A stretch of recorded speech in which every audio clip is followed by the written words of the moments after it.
नमस्कार प्यारे बच्चों, मैं अश्विनी कुमार आपको अपने channel mind spark GK science में हार्दिक स्वागत करता हूं। आशा करता हूं आप सभी स्वस्थ होंगे, आपका परिवार में सभी स्वस्थ होंगे और आप एक बेहतरीन तैयारी के साथ चल रहे होंगे। आज प्यारे बच्चों जो हम टॉपिक लेकर चलेंगे वो हमारा रहेगा राजभाषा, यानी कि संविधान का भाग 17 और अनुच्छेद नंबर 343 से 351 तक आज हम चर्चा लेकर चलेंगे कि भारत में राजभाषा किस प्रकार से तैयार हुआ, समिति कैसे बनी, कौन कौन समिति में अध्यक्ष रहे, वर्तमान में भाषाएं 8वीं अनुसूची के अंतर्गत कितनी आती हैं, ये आज हमारा टॉपिक रहेगा। तो पहले बेटा टॉपिक की हेडिंग ले लेते हैं। टॉपिक रहेगा आज अपने पास राजभाषा, लैंग्वेज की बात करनी है। अनुच्छेद होंगे आपके पास 343 से 351 तक। संविधान का भाग होगा हमारा ये 17। तो पार्ट नंबर 17 की बात लेकर चलनी है। राजभाषा आयोग के साथ हम टॉपिक को कवर करेंगे। राजभाषा आयोग के लिए प्यारे बच्चों सबसे पहली बात यह है कि राजभाषा आयोग को प्रस्ताव में लेकर आने के लिए सबसे पहले कोई व्यक्ति चाहिए होगा। तो यहां पर गोपाल स्वामी पहले ऐसे पर्सन थे जो राजभाषा आयोग के लिए हमारे पास प्रस्ताव लेकर आए। पहले पॉइंट ले लेते हैं एक बार। राजभाषा हिंदी को राजभाषा बनाने के लिए, हिंदी को राजभाषा बनाने का प्रस्ताव गोपाल स्वामी के द्वारा पेश किया गया।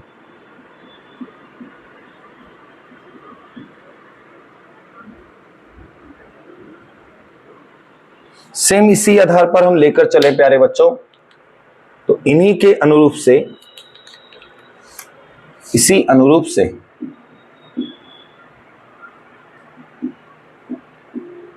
में 14 सितंबर 1949 को हिंदी को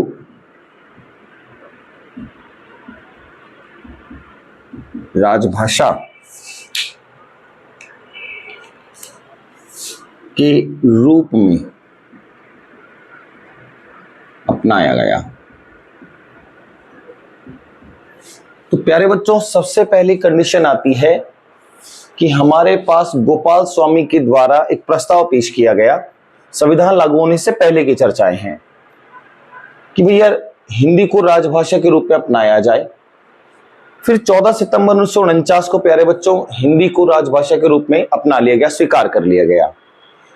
इसी वजह से 14 तारीख को हम नेशनल लैंग्वेज डे के रूप में सेलिब्रेट करते हैं, हिंदी दिवस के रूप में सेलिब्रेट किया जाता है। अब इसी के साथ अगर हम लेकर चलें तो पहली बार हिंदी दिवस मनाया गया। तो प्यारे बच्चों पहली बार हिंदी दिवस मनाया गया था 10 जनवरी 2006 को।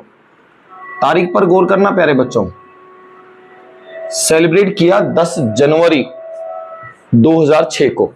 अब आप कहोगे कि सर होना तो हिंदी दिवस 14 सितंबर को चाहिए। प्यारे बच्चों 10 जनवरी को अंतर्राष्ट्रीय हिंदी दिवस आता है, उसी के अनुरूप ही हमने भी पहली बार कब सेलिब्रेट किया, 10 जनवरी को ही। लेकिन वर्ष रहा हमारे पास कब, 2006 में। तो यहां पर हम कंसिडर कर लेते हैं अंतर्राष्ट्रीय हिंदी दिवस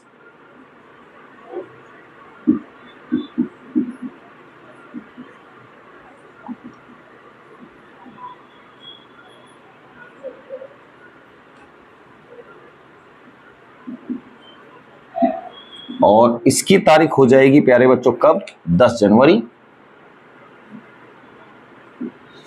ऐसे ही प्यारे बच्चों एक दिवस और सेलिब्रेट किया जाता है, मातृभाषा दिवस। और मातृभाषा दिवस जो रहेगा इसकी तारीख हो जाएगी 21 फरवरी।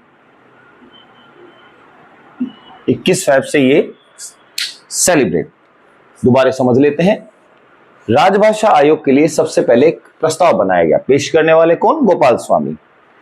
गोपाल स्वामी के द्वारा जो प्रस्ताव पेश किया गया, फिर उसी के आधार पर ही हिंदी को 14 सितंबर 1949 को राजभाषा के रूप में स्वीकार कर लिया। तो 14 तारीख ही हमारे पास 14 सितंबर राष्ट्रीय हिंदी दिवस के रूप में सेलिब्रेट। लेकिन हमने संविधान लागू होने के बाद से ही कभी इसको हिंदी दिवस के रूप में सेलिब्रेट ही नहीं किया। लेकिन अंतर्राष्ट्रीय हिंदी दिवस हमारे पास आता है 10 जनवरी। तो 10 जनवरी 2006 को हमने पहली बार राष्ट्रीय हिंदी दिवस के रूप में सेलिब्रेट किया। और साथ में प्यारे बच्चों एक दिवस और बोलकर चलते हैं, मातृभाषा दिवस, यानी कि वो हो जाएगी 21 फरवरी। अब हम इसके आर्टिकल खोल लेते हैं कि आर्टिकल कौन कौन से दिखाई देंगे। तो सबसे पहला आर्टिकल आता है प्यारे बच्चों अनुच्छेद नंबर 343, 343। ये क्या कहकर चलता है कि संघ की राजभाषा, संघ यानी कि बेटा यूनियन की राजभाषा हिंदी तथा लिपि देवनागरी।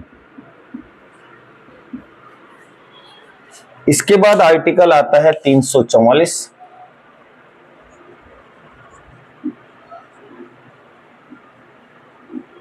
राजभाषा के संबंध में आयोग संसद की समिति के द्वारा राजभाषा के संबंध में आयोग संसद की समिति के द्वारा। तो बेटा राजभाषा आयोग जो होगा वो संसद की समिति के द्वारा ही बनाया जाएगा, जो आर्टिकल बोलकर चलता है 344। अब मन में डाउट आएगा कि सर राजभाषा के लिए कभी कोई समिति बनी भी है? अब हम उसको देख लेते हैं। तो राजभाषा के लिए समिति की अगर हम बात करें तो प्रथम राजभाषा आयोग कब बना? 7 जून 1958 में। इसके अध्यक्ष कौन थे?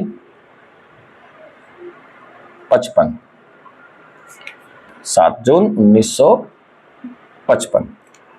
और इसके अध्यक्ष रहे हमारे पास कौन? तो अध्यक्ष रहेंगे बीजी खरे। बहुत इंपॉर्टेंट पॉइंट है। इसी अनुरूप में बात करें तो पहली बार प्रस्ताव पारित किया गया,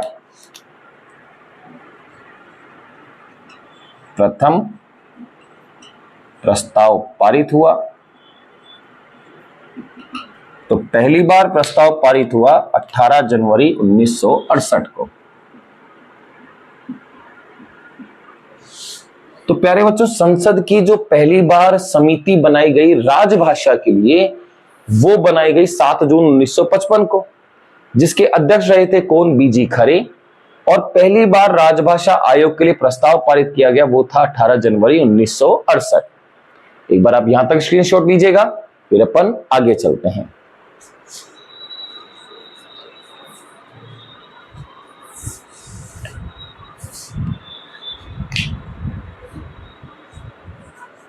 डन प्यारे बच्चों।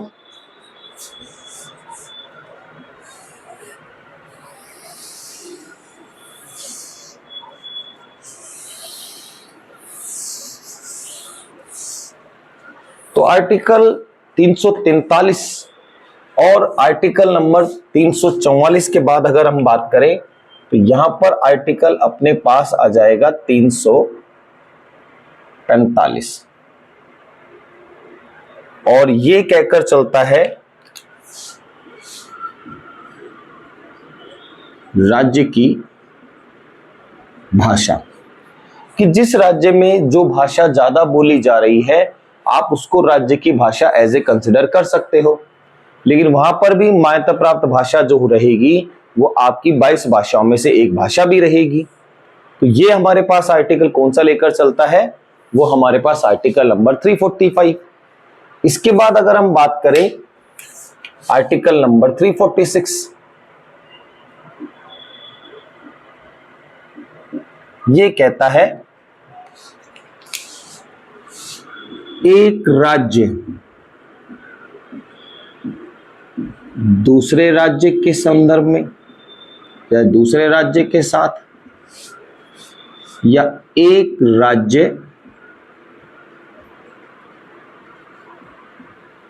केंद्र के साथ पत्राचार की भाषा के लिए, कि जब एक राज्य किसी दूसरे राज्य के साथ कोई ऑफिशियल लेटर साझा कर रहा हो, कोई इंफॉर्मेशन भेज रहा हो, तो उसमें लैंग्वेज कौन सी प्रेफर की जाए। अगर राज्य केंद्र के साथ कोई चर्चा लेकर चल रहा हो तो वहां पर कौन सी भाषा होगी। ये सब कौन से आर्टिकल के साथ चलता है, अनुच्छेद नंबर 346 के साथ। इसके बाद अगर हम बात करें तो आर्टिकल नंबर 347,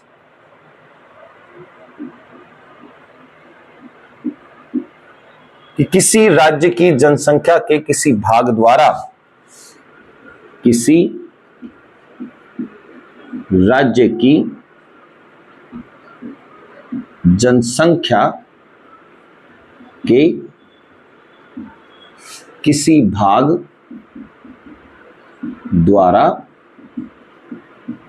बोली जाने वाली भाषा। इसके बाद आर्टिकल आता है प्यारे बच्चों 348। ये कहकर चलता है supreme court comma high court के लिए भाषा। इसके बाद आता है 349, भाषा के लिए कोई भी संशोधन भाषा के संदर्भ में कोई भी संशोधन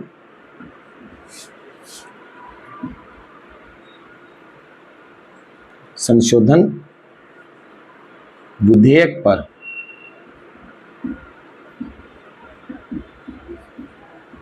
राष्ट्रपति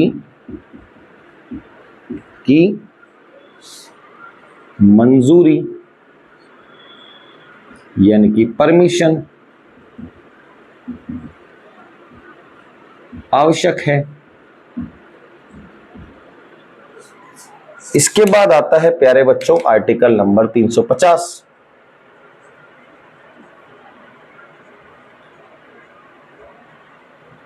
ये कहकर चलता है शिकायत निवारण के लिए भाषा।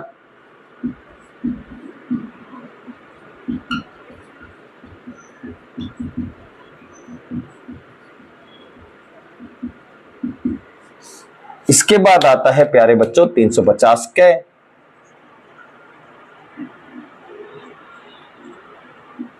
ए लिख लो या कै लिख ले, कि प्राथमिक स्तर पर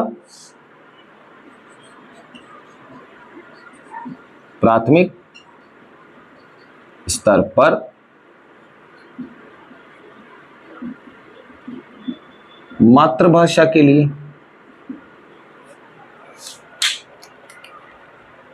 मातृभाषा में शिक्षा के लिए।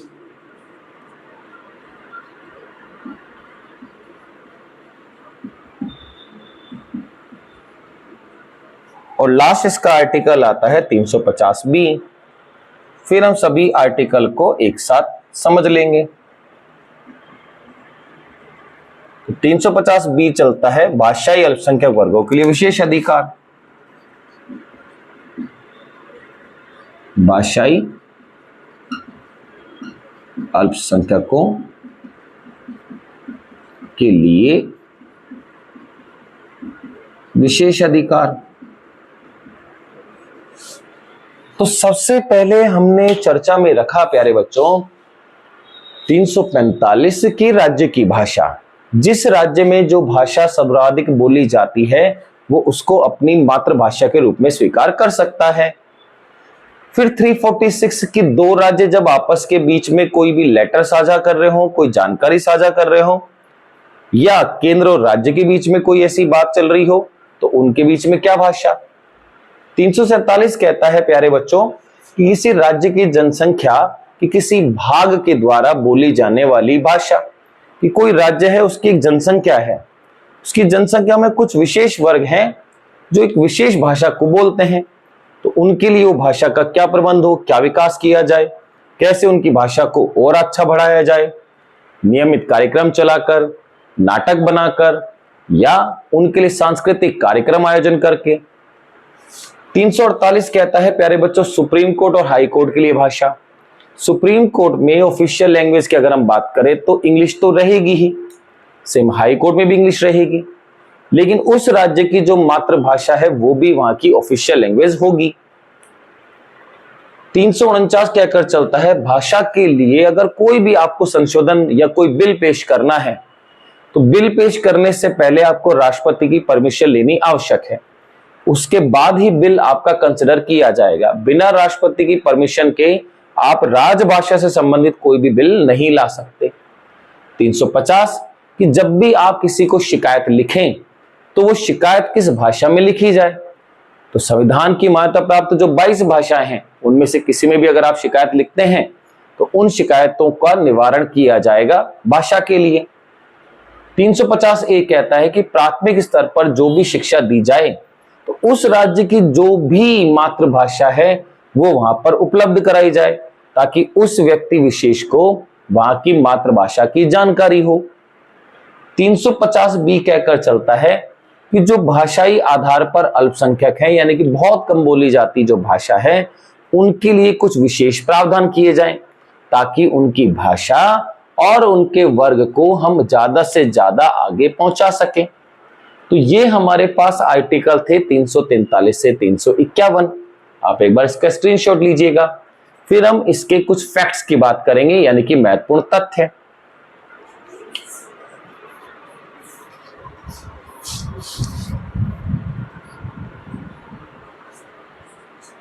नोटेड प्यारे बच्चों, अब हम यहां पर लेकर चलेंगे इंपॉर्टेंट फैक्ट्स यानी कि महत्वपूर्ण तथ्य। तो पॉइंट तो हो गया हमारा इंपॉर्टेंट फैक्ट्स, जिनमें से हम बात करें तो नंबर 1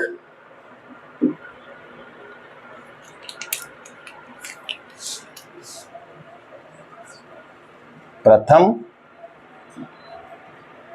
राजभाषा संसदीय समिति का गठन। तो प्रथम राजभाषा संसदीय समिति का गठन कब हुआ? तो ये समिति बनी थी 1957 में, और इसी समिति में हम चर्चा लेकर चलें कि इसका अध्यक्ष कौन था। तो इसका अध्यक्ष थे हमारे पास गोविंद बल्लभ पंत, पंडित गोविंद वल्लभ पंत। सेकंड पॉइंट को अगर हम कंसिडर करें तो संसदीय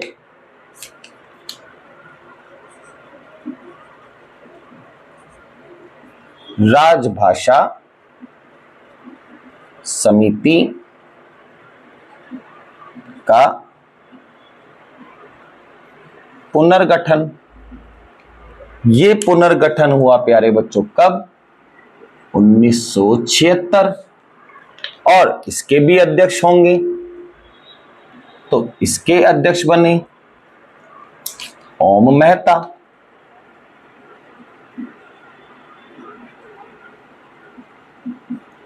इसी में ही कंडीशन में लेकर चलें कि राजभाषा संकल्प संसद में पारित हुआ। राजभाषा संकल्प संसद में पारित किया गया। तो ये संसद में पारित किया गया था 18 जनवरी 1968 में। अब पॉइंट मोस्ट इंपॉर्टेंट प्यारे बच्चों,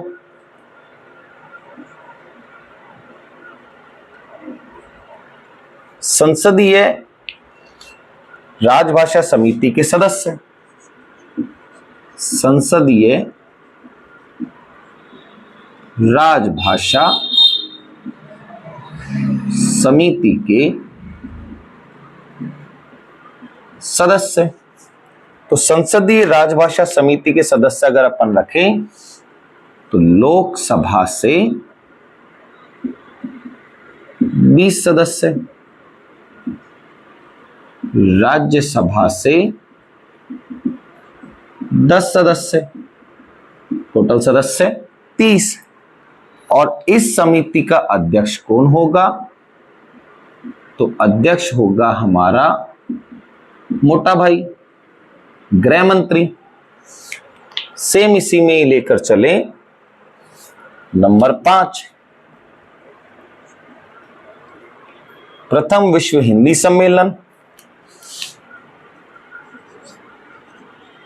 प्रथम विश्व हिंदी सम्मेलन आयोजित हुआ। तो प्रथम विश्व हिंदी सम्मेलन आयोजित हुआ, जगह थी नागपुर। कब? 1975 में। नंबर 6, विश्व हिंदी सचिवालय। विश्व हिंदी सचिवालय। और विश्व हिंदी सचिवालय कहां है? मॉरिशियस। कब बनाया गया? 2008 में। 7वें नंबर पर लेकर चलें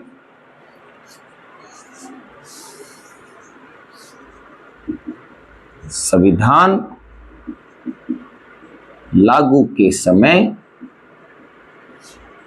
मान्यता प्राप्त भाषाएं, और ये भाषा थी कितनी? 14। अगर लें वर्तमान में तो वर्तमान में है 22 भाषा। अब एक सीधी सी बात कि सब संविधान लागू हुआ 1950 में, तो भाषा कितनी थी? 14। अब कितनी है? 22। तो यानी कि 8 जुड़ेंगी। और हमें कोई भी चीज संविधान में जोड़नी है तो संविधान का संशोधन होगा। तो यहां पर हम संविधान का संशोधन लेकर चलेंगे। तो संविधान, इसको प्यारे बच्चों अलग से नोट कर लेते हैं, ज्यादा अच्छा होगा। और एक बार हम रिवाइज कर लेते हैं, कारण अभी थोड़ा सा स्पेस कम हो गया। तो पहली राजभाषा समिति का गठन कब किया गया? 1957 में। राजभाषा समिति का, प्यारे बच्चों ध्यान रखना, जीवी खरे वाला आंसर नहीं बनेगा। इस समिति के अध्यक्ष कौन थे? पंडित गोविंद वल्लभ पंत। पहला राजभाषा समिति का पुनर्गठन, यानी कि समिति दोबारा बनाई जाए, तो कब बनी? 1976 में। इसके अध्यक्ष कौन थे? ओम मेहता। राजभाषा संकल्प संसद में पहली बार कब पारित किया गया? तो संसद में संकल्प लाया गया 1968 में। अगर हम बात करें संसदीय राजभाषा समिति में टोटल कितने मेंबर होंगे, तो टोटल मेंबर होंगे 30, जिनमें से लोकसभा के 20, राज्यसभा के 10। और इस समिति का अध्यक्ष कौन होगा? गृह मंत्री। पहला विश्व हिंदी सम्मेलन कहां आयोजित हुआ? नागपुर में। कब? 1976 में। इसी पुनर्गठन के साथ साथ 75 में पहले ये होगा, उसके बाद पुनर्गठन होगा। विश्व हिंदी सेक्रेटरीट यानी कि सचिवालय कहां है? मॉरिशस में। कब बना? 2008 में। जब हमारा संविधान लागू हुआ उस वक्त में भाषा कितनी थी? 14। वर्तमान में कितनी है? 22। और 8वीं अनुसूची के संदर्भ में यह बात होगी। एक बार आप स्क्रीनशॉट लीजिए, फिर अपन आगे चलते हैं।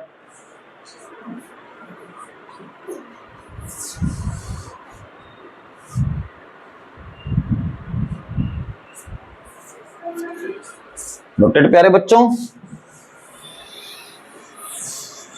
तो यहां जो अभी हमने 7th पॉइंट बनाया था उसी को ही थोड़ा सा विशेष रूप से लेकर चल रहे हैं। तो अगर हम बात करें भारतीय संविधान की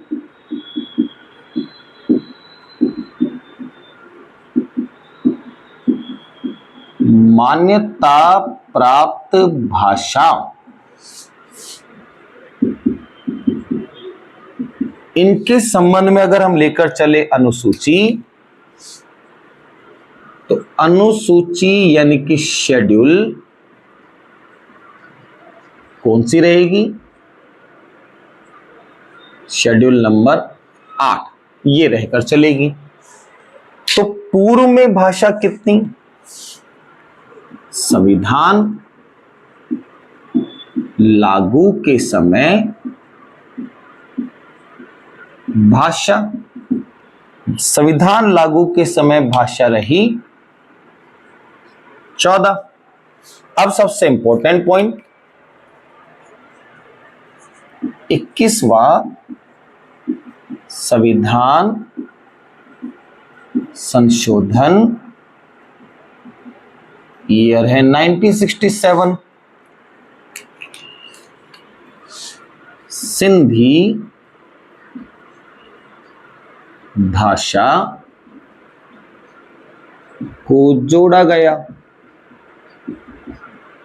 इसी में ही लेकर चले अपन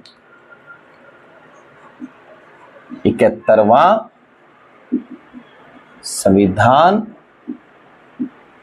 संशोधन 1992। कोंकणी, मणिपुरी, नेपाली को जोड़ा गया। यहां से प्यारे बच्चों ध्यान रखना, हमारी 22 भाषाओं में से एकमात्र विदेशी भाषा है नेपाली। अगर पेपर में सवाल पूछ ले कि हमारे संविधान के मान्यता प्राप्त 22 भाषाओं में से विदेशी भाषा कौन सी, तो वो नेपाली। और यहां एक फिक्स क्वेश्चन आता है कि हमारे संविधान के मान्यता प्राप्त भाषा कौन सी नहीं है। हमेशा ऑप्शन में लिखकर देगा प्यारे बच्चों हिंदी। हिंदी हमारे संविधान की कोई भी मान्यता प्राप्त भाषा नहीं है। तो सबसे पहले थी भाषाएं 14, उसके बाद हमने जोड़ी सिंधी, कब? 21वां संविधान संशोधन 1967 में। तो 14 + 1 15। फिर संविधान संशोधन किया 71वां साल 1992। 3 लैंग्वेज जोड़ी, कोंकणी, मणिपुरी, नेपाली, मैथिली, संथाली, बोडो और डोगरी 4 अब जुड़ जाएंगी तो टोटल हो जाएंगी 22। इसके बाद संविधान संशोधन आएगा 92 92वां संविधान संशोधन। साल होकर चलेगी 2003। इसमें जोड़ी गई 4 भाषाएं, मैथिली, संथाली, बोडो, डोगरी को जोड़ा गया। तो टोटल हमारे पास भाषा अब कितनी हो गई? 22, जो हमारे संविधान की कौन सी अनुसूची में? 22वीं अनुसूची में लिखा। तो हमने जब संविधान लागू किया उस वक्त में हमारी अनुसूचियों में 8वीं अनुसूची में कितनी भाषा थी? तो प्यारे बच्चों 14 भाषा थी। 15वीं भाषा कौन सी है? सिंधी। कौन सा संविधान संशोधन? 21वां है, साल 1967 है। तो 14 + 1 हो गई 15। 71वें संविधान संशोधन 1992 के द्वारा 3 जोड़ी गई, तो 15 और 3 18। कौन सी? कोंकणी, मणिपुरी और नेपाली। नेपाली एकमात्र विदेशी भाषा जिसको हमारे संविधान में मान्यता प्राप्त मिली है। फिर 92वें संविधान संशोधन 2003 का मैथिली, संथालो, बोडी और डोगरी को साथ में जोड़ा गया। टोटल लैंग्वेज हो गई 22। आशा करता हूं प्यारे बच्चों आज का टॉपिक आपको क्लियर हो गया होगा। सभी आर्टिकल्स आपको डिटेल से आराम से समझ में आ गए होंगे। आप ऐसे ही हमारे चैनल को लाइक करते रहिएगा, ज्यादा ज्यादा शेयर कीजिएगा, तो चैनल को सब्सक्राइब जरूर से जरूर करिएगा। मिलते हैं एक नई वीडियो के साथ, तब तक के लिए धन्यवाद।